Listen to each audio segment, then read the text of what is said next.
How much would it cost you to collect every single Skylander for the air element? And how I'm doing this is I'm looking at every single original and unique character, so no series variants or in-game variants. Up first is going to be Spyro's Adventure, where we'd get 4 characters.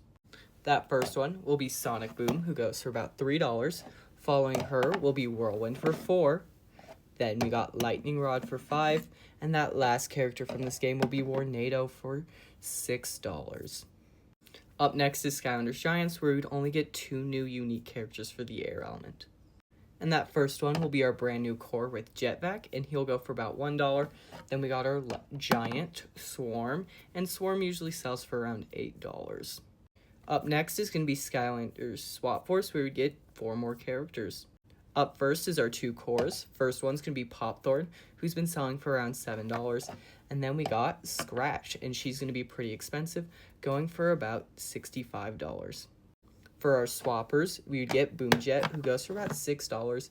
And then we get Free Ranger, and he's also going to go for about $6.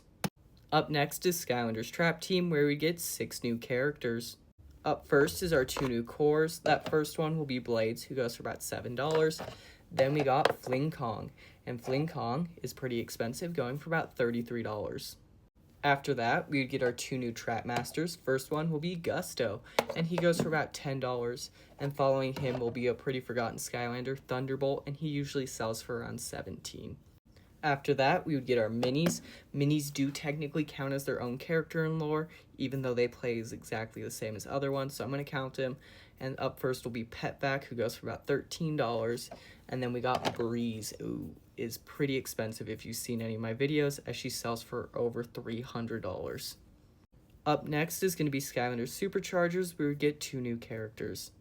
That first one would be a revamp of a very old Skylander, being Hurricane Jetvac, and he goes for about $7. Then we get Stormblade, and she's going to be a little bit cheaper at $6. Then we got Skylander's Imaginators, where we're going to get our last 3 characters from the air element. And that first character will be Airstrike, who usually sells for around $19. Following him, we would get our villain with Bad Juju, and she's been going for around $23. And that last character is going to be pretty expensive, as it is Wildstorm, and Wildstorm goes for over $200. So if you wanted to collect every single unique Skylander from the air element, it'd cost you $746. Do you think that's worth it? Let me know in the comments below.